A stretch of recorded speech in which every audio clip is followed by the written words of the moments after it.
Uou. Olá pessoal, bem-vindos aí a mais uma videoaula, nossa videoaula aqui número 5. E hoje a gente vai falar de segurança do software, segurança do seu computador e segurança da sua base de dados. Então essa aula aqui é um assunto muito importante, também é um pouco extenso. Então vamos falar bem aqui, vamos falar aqui sobre as coisas básicas e até passar para uma parte mais avançada, lembrando da nossa plataforma Macau, Professor Solidário. Não se esqueça aí de se inscrever no nosso canal e também curtir o vídeo e compartilhar aí para seus amigos.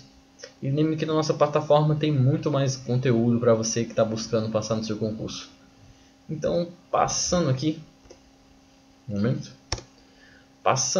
nós temos a nossa aula número 5 com o assunto segurança da informação. E é um assunto um pouco extenso, então vamos lá começar. Primeiramente, baseando-se no que significa segurança. O que significa segurança? Então, segurança de uma casa é colocar trancas na porta, é ter as informações guardadas de uma forma segura para que ninguém sem autorização possa vê-las. Então, a gente vai tratar de uns assuntos assim para que você não seja alvo de alguns desses malefícios de segurança. Que medidas você deve tomar para que não ocorra, por exemplo, uma invasão nos seus dados, você não fique exposto a roubarem seus dados, talvez senhas de cartões. Muita gente, acontece muito comum aí de ter o cartão clonado, que quando você vai ver no banco, fizeram várias compras, geralmente internacionais com cartão, de forma que não tem como rastrear. Claro que o banco ele vai devolver seu dinheiro e tudo, mas é muito interessante saber disso, como é que isso acontece. Então, a segurança é uma palavra que ela está presente no nosso cotidiano e que a gente tem que se referir a ela como um estado de proteção em que estamos livres, de certa forma, de perigos e de incertezas.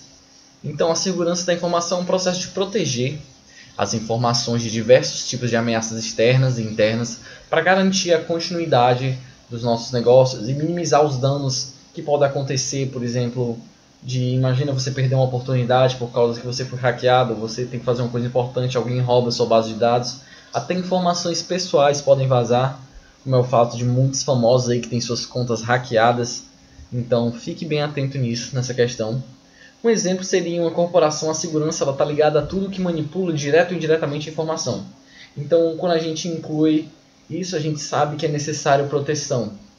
Então existem uns elementos que são chamados de ativos, que seria aí o que seriam, por definição, a palavra informação. Antes de falar a segurança de informação, antes de falar dos ativos, a segurança da informação está diretamente ligada com a proteção do conjunto de informações, no sentido de preservar o valor para o indivíduo ou para uma organização. Então nós temos aí alguns elementos que são ativos. O que seriam esses elementos ativos? Eles podem ser divididos em muitos subgrupos. Então, os elementos ativos, eles podem ser divididos aqui nesses 5 grupos, foram destinados. Que temos os elementos tangíveis. O que seriam os elementos tangíveis? Seriam informações impressas, seriam informações móveis, seriam hardwares, por exemplo, impressoras, scanners, pendrives, tudo aquilo que é tangível, que você pode, por exemplo, tocar. Temos os elementos intangíveis aqui, que o que seriam eles? Seriam já a marca de um produto que pode ser roubada, o nome de empresa, a confiabilidade de algum órgão como um banco, como muitas outras coisas. Tem muitos casos de hackers que podem até invadir dados de banco e fazer certas transações ilegais. Então isso tudo é um elemento intangível porque não é possível de você tocar. Temos os elementos lógicos. O que seriam os elementos lógicos? Seriam informações armazenadas numa rede. Temos também informações que seriam armazenadas num sistema ERP. Você pensa, o que é o sistema ERP? É um sistema, a sigla é E, a sigla é R e a letra P. É um sistema de gestão integrada, onde, por exemplo, você poderia gerir dados de sua empresa. Imagine você ter dados de uma empresa que são todos confiscados, não, né? Porque confiscado seria um termo usado legalmente, mas seriam dados roubados por hackers ou por algum malware, que a gente vai explicar justamente o que é. E também temos aqui os ativos que são referentes à segurança da informação, que são físicos. Seria um galpão, poderia onde você guardaria as informações, poderia ser um sistema de eletricidade, coisas físicas, estações de trabalho, que são ativas no sentido de elas influenciam justamente a segurança da informação. Então temos também nós, seres humanos, que utilizamos essas plataformas, que poderiam ser os funcionários, e dentre outros. Então temos aqui uma citação que para BA em 2005, o ativo de informação é qualquer dado ou qualquer informação que esteja associado ao valor para o negócio. Então representa ativos de informação, as informações relevantes mantidas na mente de tomadores de decisão. Bases de dados, temos arquivos de computador, documentos e planos registrados em papéis. Então o ativo é todo elemento que compõe um processo de comunicação, que ele parte da informação, aqui é info, ele vai para um meio de transmissão que seria seu emissor,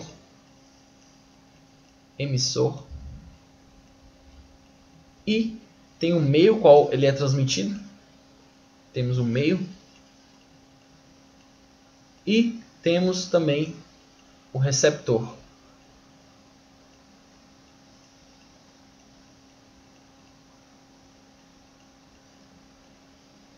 Esse T aqui está um pouco estranho, mas vamos lá. E temos o receptor.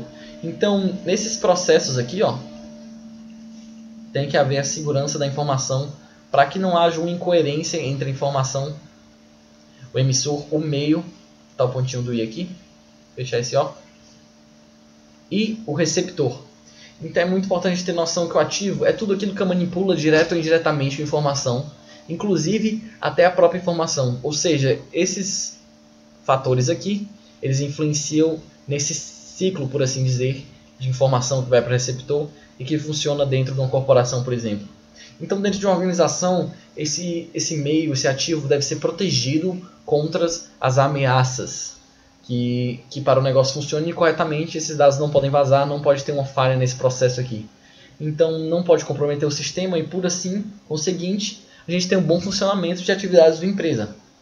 Então, a informação é um ativo, que como qualquer outro ativo importante, é essencial para os negócios de organização, que ele deve ser adequadamente protegido. Porque se a gente tem alguma interrupção nesse fluxo, o que tornaria problemático, a gente tem que proteger justamente isso. E aí que entra, para proteger esses ativos, aí que entra a segurança da informação. Então vamos aqui para o próximo slide. Nós temos os princípios da segurança da informação, mas antes a informação ela deve existir de diversas formas. Ela pode existir impressa, escrita em papel, armazenada eletronicamente, transmitida pelo correio ou por meios eletrônicos. Ela pode ser apresentada em filmes ou falada em conversas. Por essa definição, podemos depreender que a informação é um bem de patrimônio que deve ser preservado para a empresa e que ela tem sua importância para os negócios. Então, devido a essa importância, deve ser oferecido essa proteção adequada, ou seja, a proteção deve ser proporcional à importância de determinada informação para uma empresa. Então, vamos lá, nos princípios de segurança da informação. O que a gente pode tirar como os princípios de segurança da informação? A segurança da informação ela busca proteger os ativos de uma empresa ou de um indivíduo na preservação de alguns princípios. Então vamos estudar basicamente o que seriam os princípios. Seriam os princípios da sigla SIDA, que seria disponibilidade, integridade, confidencialidade e autenticidade. Dessa sigla, CIDA. Então, o que nós podemos tirar como conclusão baseada em cada um desses princípios? Esses 4 princípios são considerados centrais ou principais, eles são muito cobrados nas provas, e é possível encontrar a sigla SIDA ou também a sigla DICA, porque seria para disponibilidade, integridade, confidencialidade e autenticidade. Se você vir aqui na vertical, do jeito que ele está disposto, a dica. Então, fiquei um memorônico, tipo uma forma de você memorizar seria SIDA ou DICA. A dica talvez seja um pouco mais fácil: disponibilidade, integridade, confidencialidade e autenticidade. Então vamos começar aqui pela confidencialidade. O que seria a confidencialidade ou também o sigilo? Ela é a garantia, essa confiabilidade, ela é a garantia de que a informação será conhecida, não será conhecida por quem não deve. Então o acesso à informação ele deve ser limitado somente para as pessoas explicitamente autorizadas a poder acessá-las. Essa perda de confidencialidade significa perda do segredo, que por sua vez ela deve ser guardada por segurança e não divulgada para as pessoas sem a devida autorização para acessá-la. Por exemplo, você tem uma empresa e você quer que os dados da empresa, por exemplo, quanto recebe, quanto é o orçamento para pagar os funcionários, você quer que só poucas pessoas, gerentes, tenham acesso a saber quanto cada funcionário recebe, até por ser uma falta de privacidade ou exposição de algumas partes, comparar os salários de alguns funcionários. Então, por exemplo, seria uma informação que teria contida para apenas algumas pessoas. Então temos, por exemplo, também o número do seu cartão de crédito só pode ser conhecido entre você também e a loja que ele é usado. Se esse número for descoberto por alguém mal intencionado, o prejuízo causado pela perda poderá ser elevado. Então é como o caso de dados expostos. Então já poderão passar para você realizar compras na internet, como eu falei, fora do país, e proporcionando prejuízos financeiros e muita dor de cabeça, porque dá muito trabalho para ajeitar isso e conversando com o banco. Então temos outros princípios também, que seria de confiabilidade, seria da informação somente entre você, voltando aqui alguns, a confiabilidade seria entre você e apenas o que recebe, para que essa informação não se perca aqui no meio. Então, temos esse princípio da segurança da informação, temos o de irretratabilidade, que também pode ser o de integridade, chamado. Então, como seria esse princípio? Primeiramente, voltando aqui, integridade. O da integridade, ele seria um princípio que destaca a informação que ela deve ser mantida em condição da que foi liberada pelo seu proprietário. Então garante a proteção contra mudanças intencionais, indevidas ou acidentais. Por exemplo, você vai garantir, manda informação para uma pessoa e ela é modificada de acordo com o interesse de alguém que hackeou, assim, fez alguma mudança indevida. Então o princípio de integridade é que o seu processo, que a sua informação aqui, quando sai de você, ela chegue da forma correta, sem modificações. Então ela deve estar íntegra. Temos o princípio também, esse princípio da integridade, ele pode ser considerado sobre dois aspectos. Então, deixa eu ver aqui, pode ser integrado sobre dois principais aspectos, que seriam, primeiro, alteração nos elementos que suportam a informação. São feitas alterações na estrutura física e lógica que essas informações estão sendo armazenadas.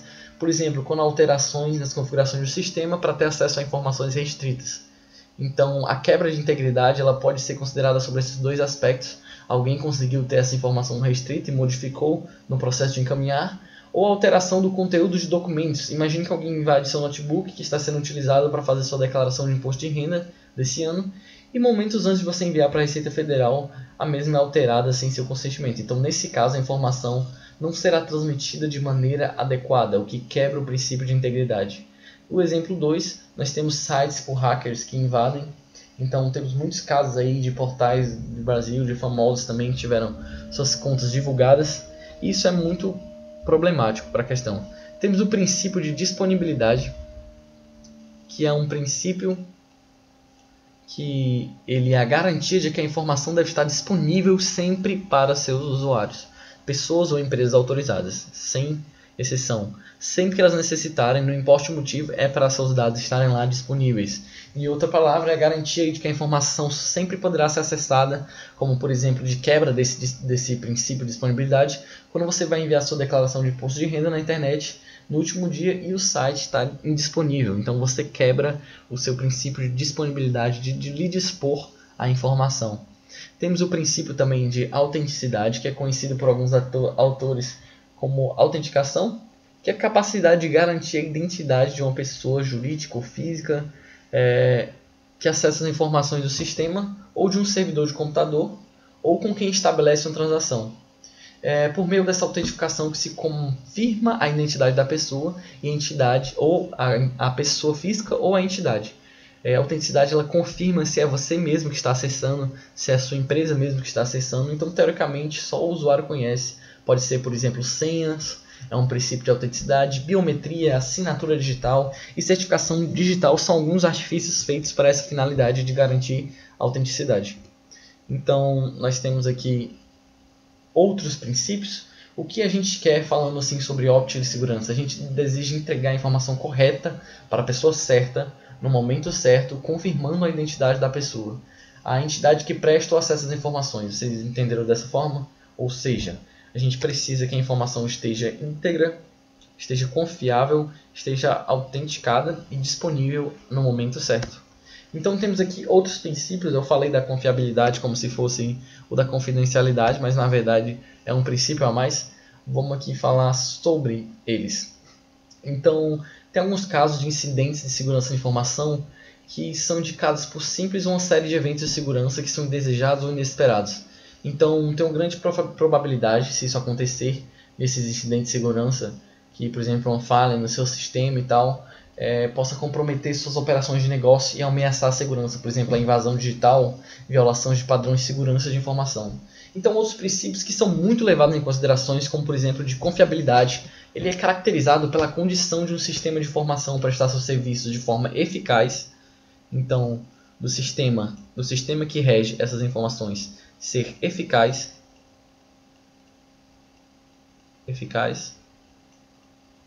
mas ele também deve ser eficiente. Então, ele deve funcionar bem para desempenhar o papel que ele foi proposto. Vou botar aqui só F. Vocês sabem que eficaz e eficiente. Então ele deve fazer o papel que ele foi proposto para ser. A confiabilidade ela visa garantir que o sistema vai se comportar, vai realizar seus serviços sendo segundo o esperado, ou seja, ele não vai atuar de uma forma que você não espera. Então ele se torna confiável e faz o seu papel. A irretratabilidade significa também não repúdio, que é a garantia de que um agente de serviço não consiga negar ou dizer que não foi feita uma operação ou serviço que modificou ou criou informação. Então essa garantia aqui, ela é uma condição necessária para que seja validado juridicamente os documentos e transações digitais. Só se pode garantir o não repúdio ou a irretratabilidade quando houver autenticidade e integridade. Ou seja, quando é possível determinar quem mandou a mensagem e garantir que a mesma não foi alterada e que a pessoa recebeu. Então aqui anotar que esses dados chegaram de quem foram enviados e que eles não foram modificados. Temos também o princípio da auditoria, que é a possibilidade, a gente tem a possibilidade de rastrear o histórico de eventos de um sistema, ou seja, saber se ele foi modificado em algum momento ou não. Isso é muito importante para a gente saber, por exemplo, quando foi modificado, caso haja alguma invasão. Então, é uma possibilidade de rastrear esses eventos de um sistema para determinar quando e onde ocorreu a violação da segurança. Isso vai ajudar muito a desenvolver uma investigação, por exemplo, para saber quem foram os envolvidos nesse processo. E temos também aqui um princípio da privacidade, que é um princípio muito importante. O que ele diz respeito? Ele diz respeito fundamentalmente de que cada indivíduo ele deve ter o direito de decidir quem tem acesso ou não aos seus dados pessoais. Recentemente, não tão recentemente assim, mas o Facebook foi muito processado por ter vazado esses dados individuais que você, quando assina o termo lá de concordar com o Facebook, não aceita. Ou seja, o Facebook podia vender, estava com suspeita de vender seus dados pessoais para empresas de marketing que fazem propaganda para você. Então nossos dados, nossa privacidade acabou sendo de certa forma invadida, isso não é certeza, ainda está tendo essa investigação. Então a privacidade ela é muito importante e ela é a capacidade de manter incógnito o usuário, a capacidade de o usuário realizar operações no sistema sem que ele seja totalmente identificado, então ele quer manter sua privacidade, o que impossibilita a ligação direta da identidade do usuário com as ações que ele realiza. A privacidade é uma característica de segurança requerida, por exemplo, para as eleições, usamos na urna, por exemplo, para não identificar quem você votou. O voto é secreto, já é um dos princípios do voto no Brasil. E temos também uma informação privada, ela deve ser vista, lida ou alterada somente pelo seu dono. Então esse princípio difere da confidencialidade, pois é uma informação que pode ser considerada confidencial, mas também não pode ser privada. Então, passando aqui, vamos falar um pouco das vulnerabilidades de segurança. Então, por definição, o que se trata a vulnerabilidade? Ela trata-se de uma falha no projeto, implementando ou uma configuração de software ou sistema operacional que, quando explorada por um atacante, os famosos assim, hackers, por assim dizer, resulta na violação da segurança de um computador. Ou seja, essa falha pode estar tanto vinculada aqui a um software ou a um sistema operacional. Vamos ter noção disso, dos pontos de entrada para esse atacante, que seria quem ataca os nossos dados nos computadores. Então, ainda que se trate de uma falha no projeto, a vulnerabilidade é uma evidência ou fragilidade que leva o grau de exposição desses ativos que sustentam o nosso negócio. Então, aumentando a probabilidade de ser investida por uma ameaça. O conhecimento de maior número de vulnerabilidades possível ele permite que a equipe de segurança ela tome certas medidas de proteção que evitem um ataque e, consequentemente, a perda desses dados. Então não há receita ou uma lista padrão de todas as vulnerabilidades que existem, que você simplesmente vai no checklist, estou protegido contra isso, estou protegido contra aquilo.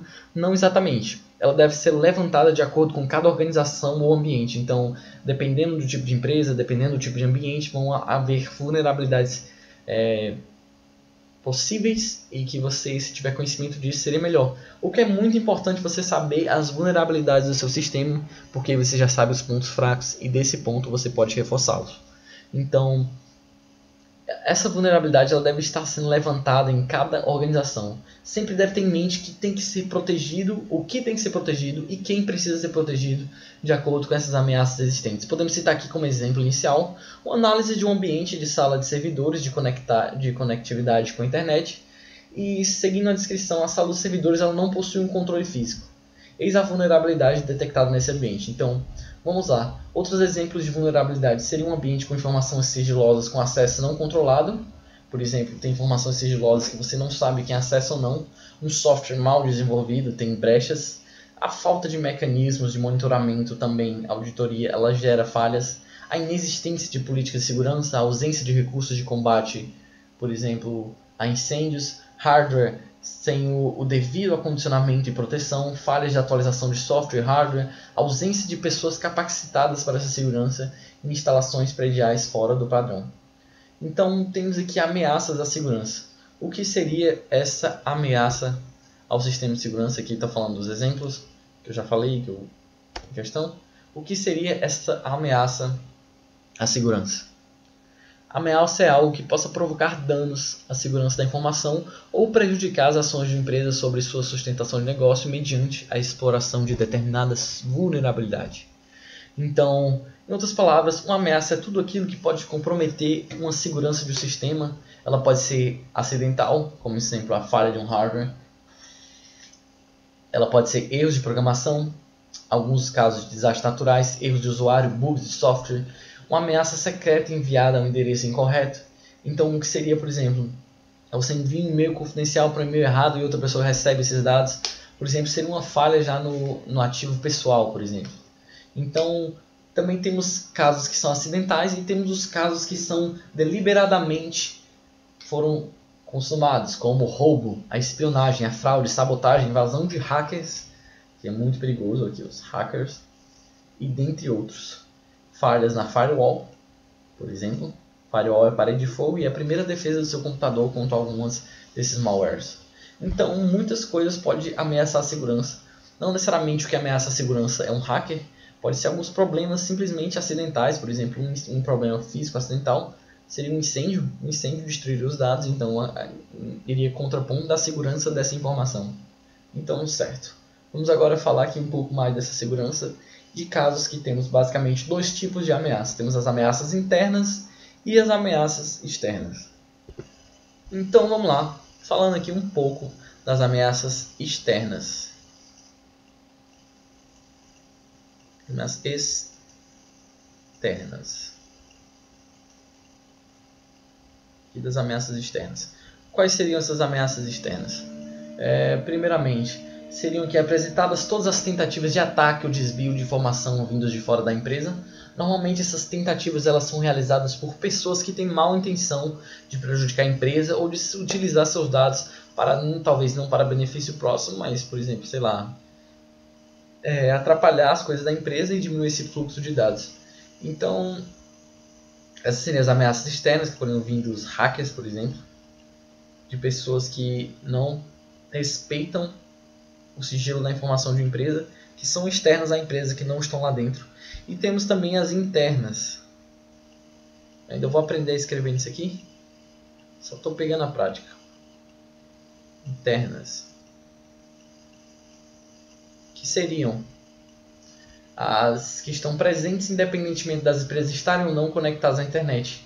E elas podem causar acidentes leves e até os mais graves, como a inatividade de operações na empresa.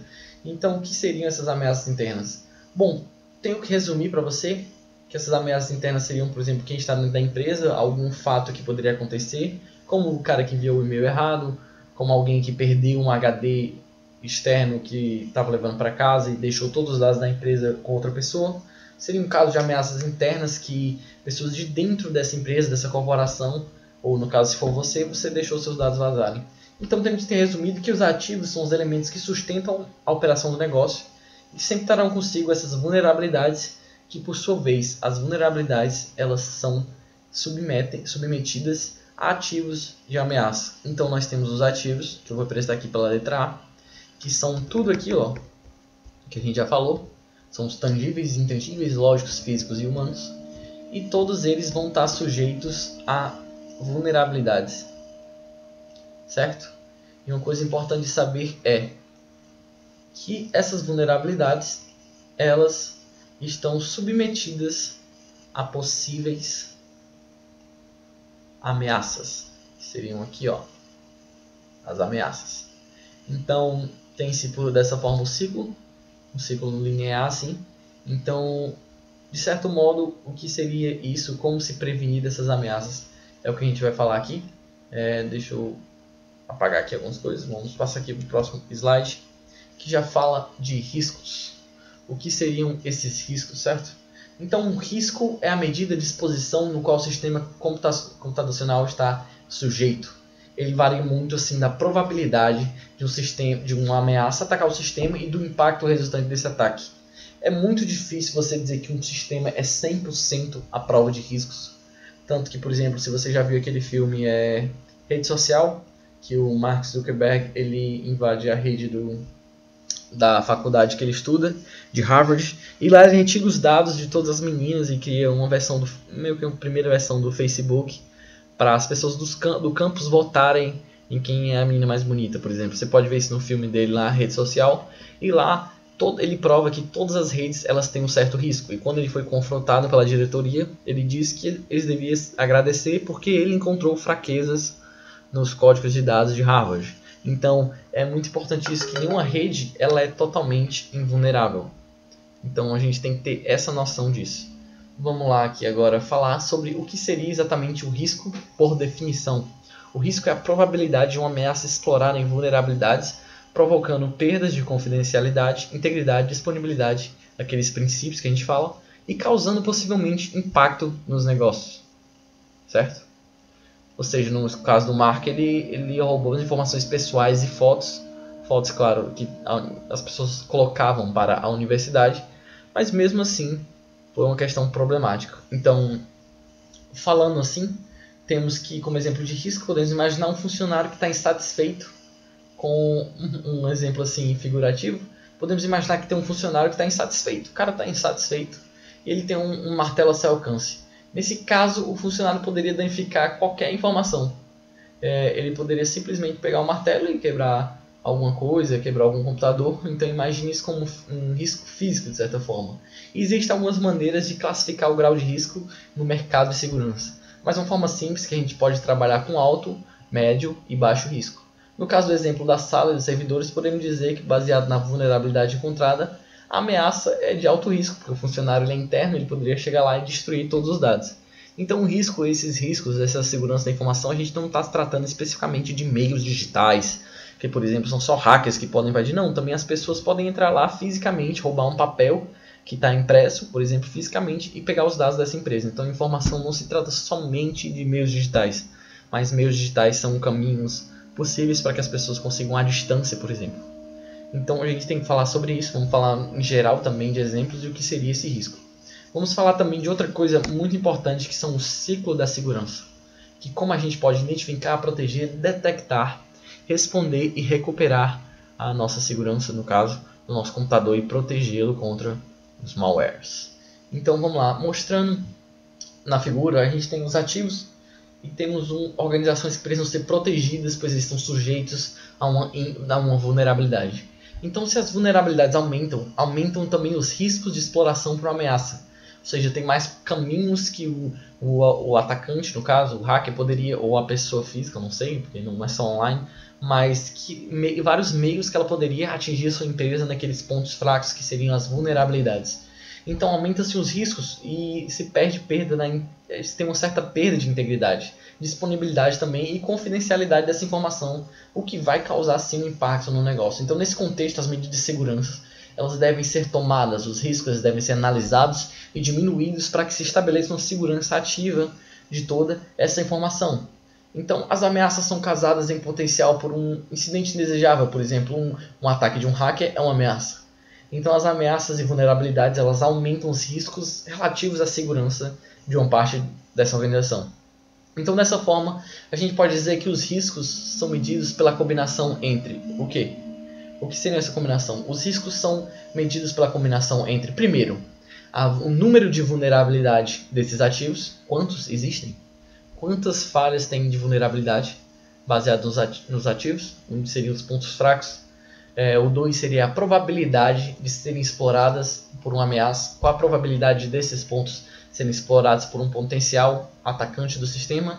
E o 3 seria o impacto decorrente disso, ou seja, eu tenho esse HD que tem uma informação pessoal da empresa, mas vamos supor que aconteça um acidente ou vulnerabilidade, eu perco esse HD. Qual vai ser o impacto disso na empresa? Então é isso que fala esse ciclo. Pensar também não só no que acontece, mas no impacto.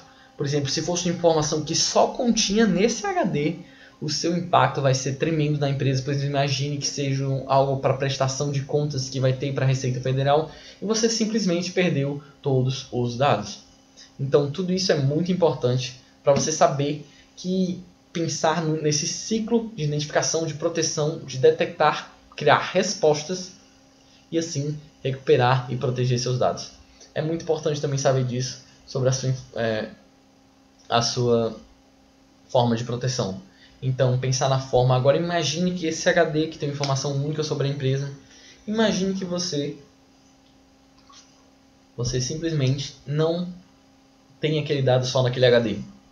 Tem informações íntimas da empresa, mas não tem só naquele HD.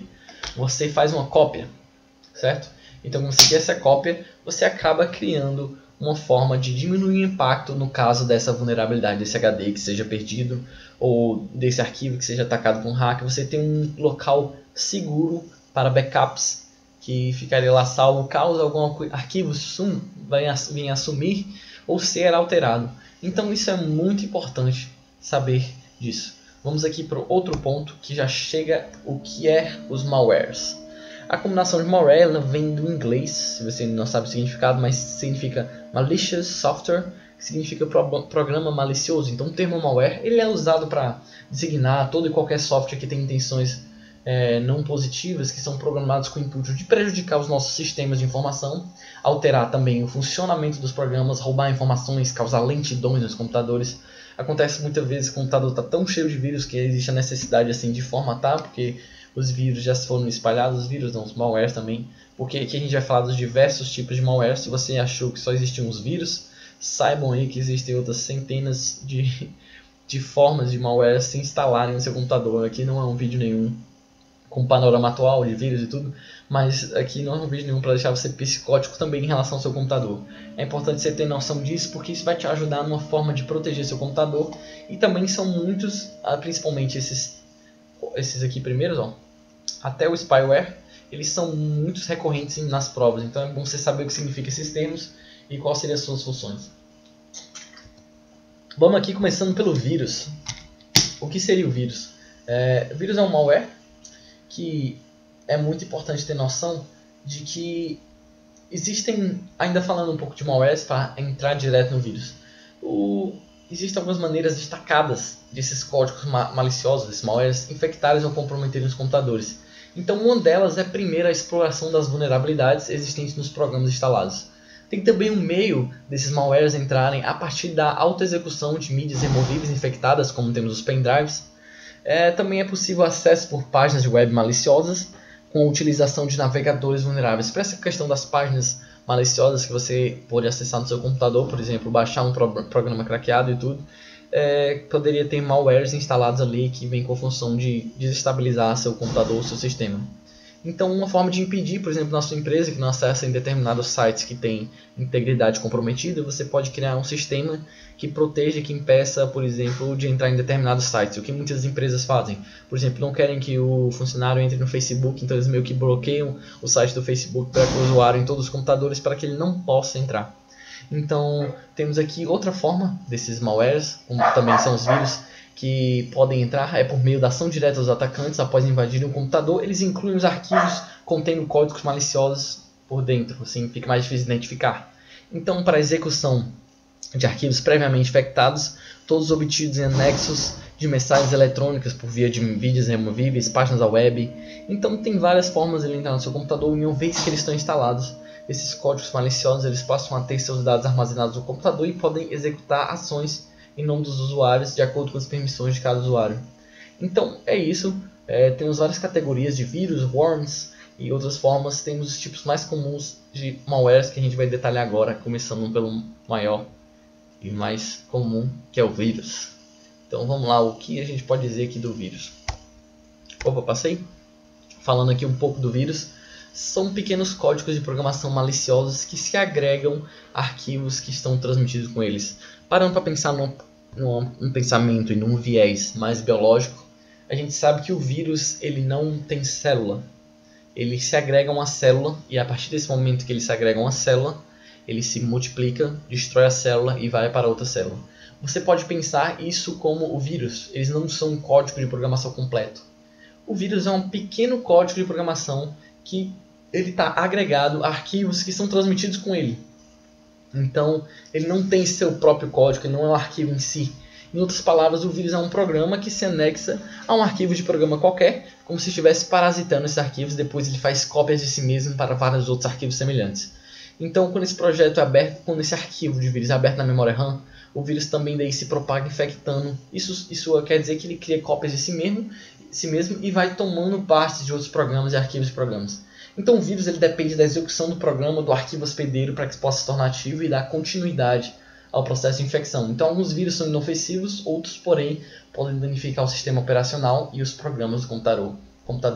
Então eu vou deixar seguir alguns arquivos que podem ser portadores de vírus no seu computador, que são arquivos executáveis, contra o .exe ou .com. Temos também os arquivos, aqui o .com e o .exe de executar.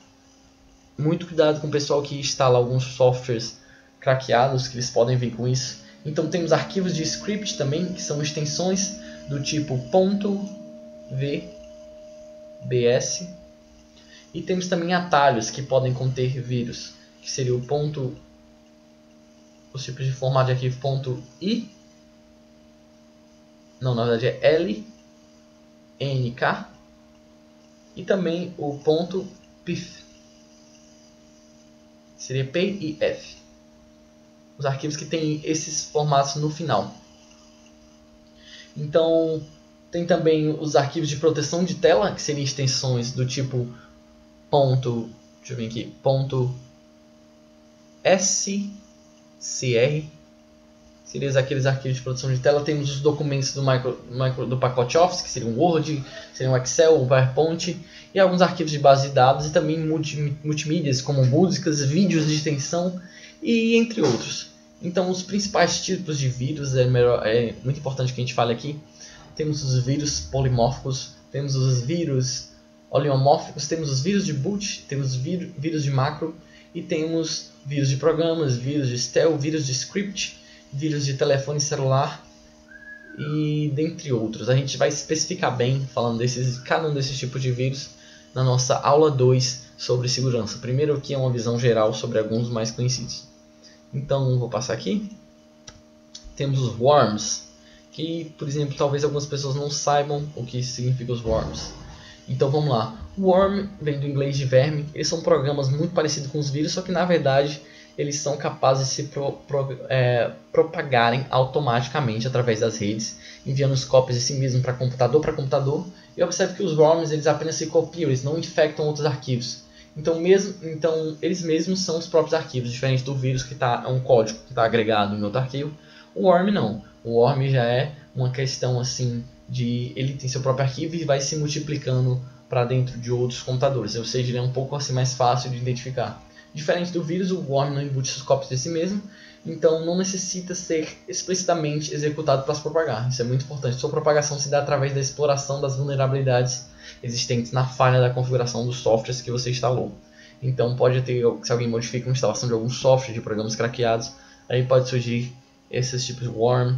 Então os worms eles podem se espalhar de diversas maneiras, mas a propagação mais comum é via rede. Então essa característica marcante é replicação, cópia funcional de si mesmo, infecção de outros computadores sem intervenção humana e sem necessidade de um programa hospedeiro. Então ele não tem um arquivo hospedeiro, ele é o próprio arquivo.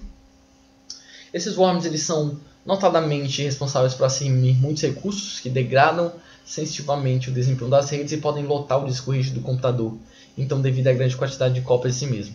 É bom que você tenha alguns programas que possam detectar isso e de alguma forma parar com que esse programa e ele fica até um pouco mais fácil de ser identificável. Então, difíceis de serem detectados, muitas vezes esses worms realizam uma série de atividades, incluindo sua propagação, sem que o usuário tenha conhecimento. Então, embora alguns antivírus permitam detectar a presença do worm, é muito difícil de permitir que eles se propaguem. Talvez detectar a presença dele se torna mais fácil, mas impedir que ele se propague se torna um pouco mais difícil.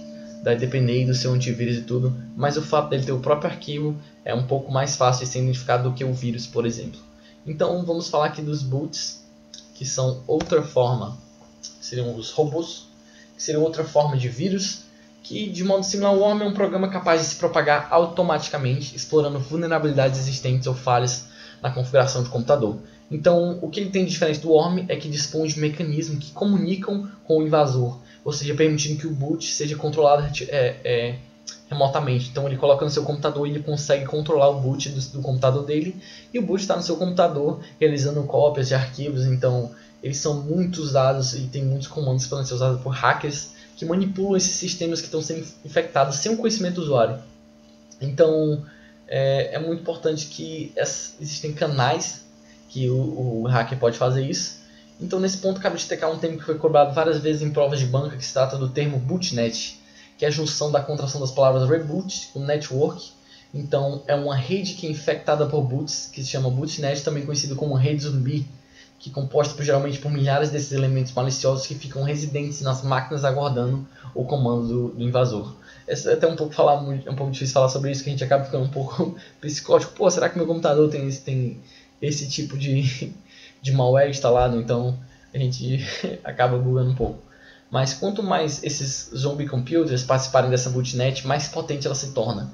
Então é importante saber dessa bootnet, que ela é uma das formas que um invasor tem controle sobre vários computadores, que ele consiga extrair várias informações de um número de computador. Agora você imagina uma bootnet dessa em uma empresa, o tamanho do estrago de potencialidades que isso poderia causar se não for seguro. Então o esquema, simplificando assim, temos um esquema do funcionamento dessa bootnet. Boot é porque ela é controlada à distância por um invasor. Então nós temos que o atacante propaga um tipo específico de boot com a intenção de infectar e conseguir a maior parte possível de máquinas zumbis. E essas máquinas zumbis ficam então à disposição do hacker e do controlador à espera de comandos para executar. E quando o controlador deseja uma ação seja executada, ele envia para as máquinas, e os comandos a serem executados usando, por exemplo, redes do tipo P2P ou servidores centralizados. Por que a rede P2P é uma rede-alvo para isso? Porque na rede P2P, como nós falamos, todos os computadores são servidores e clientes ao mesmo tempo. Então eles gravam os arquivos, então na rede P2P ela está um pouco mais vulnerável para esse tipo de boot. Se você voltar na nossa aula número 1, você vai ter uma noção do que significa P2P, que significa que todos os computadores servidores também são clientes. Então toda essa questão do boot e tudo. Temos aqui o cavalo de Troia, que talvez pelo menos quando era criança era muito conhecido, a gente morria de medo desse vírus. Então falando assim do cavalo de Troia, o que a gente pode ter noção, principalmente da imagem aqui, ó, do cavalo de Troia? Ele é uma imagem, um símbolo de como os gregos venceram a guerra contra Troia, e por meio desse presente que eles deram, tem até uma expressão muito usada com o cavalo de Troia, que é uma coisa que aparenta ser boa, mas por dentro é uma armadilha. Então é um pouco do conceito do Trojan Horse, ou cavalo de Troia. É um programa que aparentemente ele não é ofensivo, mas quando entra no seu computador, na forma de cartão virtual, atribuído em álbuns de fotos, protetor de tela, de jogos, etc., quando ele é executado com a sua autorização, Ele parece ali divertir e tudo, mas por trás ele abre portas de comunicação do seu computador para que ele possa ser invadido. Então, ele se distingue dos vírus e dos worms por não infectar os arquivos, nem se propagar a si mesmo automaticamente. Então, os cavalos de Troia, os Trojans, ficaram famosos na internet pela facilidade do uso e permite que qualquer pessoa possa ter o controle de um computador apenas com o envio de um arquivo. Hoje, os Trojans são divididos em duas partes, que são servidor e cliente. Normalmente o servidor encontra-se oculto em algum arquivo, e no momento que o arquivo é executado, o servidor se instala e oculta no computador e se oculta dentro desse computador dessa vítima. Então, nesse momento, o computador já pode ser acessado pelo cliente, que enviará as informações para o servidor e executar certas tarefas no computador da vítima. Então, o cavalo de Troia não é um vírus, pois ele não se duplica e nem se dissemina como vírus. Na maioria das vezes, ele vai instalar programas para possibilitar que o invasor tenha um controle total sobre o computador. Esses programas podem permitir que o invasor, em vez de copie ou destrua todos os arquivos armazenados no computador, faça a instalação de keyloggers ou screenloggers, que seriam keyloggers. Eles vão pegar as senhas que você escreve no seu computador, e o screenlogger ele vai capturar tudo que você está vendo na sua tela. Também é possível que realize o furto de senhas e informações sensíveis como cartões de crédito. É possível que ele faça backdoors, que permite que o atacante tenha total controle sobre o computador. Backdoor significa porta dos fundos, então que ele abra um caminho para que tenha um controle total sobre o seu computador. E formate o disco rígido, por exemplo, e perca todos os seus arquivos, cara. Seria muito sacanagem. Mas enfim, esses são os exemplos de cavalo de Troia. Então falamos aqui principalmente dos mais famosos. Então vai ter uma parte 2 dessa aula, porque é muito conteúdo sobre segurança. E é isso aí, não se esqueça de acessar nossa plataforma www.professormacau.com.br, e lá você vai encontrar várias informações sobre concursos e como conseguir sua tão querida aprovação. Então é isso, pessoal, até a parte 2 desse vídeo. Também vamos ter os vídeos respondendo questões. Então é isso aí, encontro você lá. Muito obrigado, até a próxima.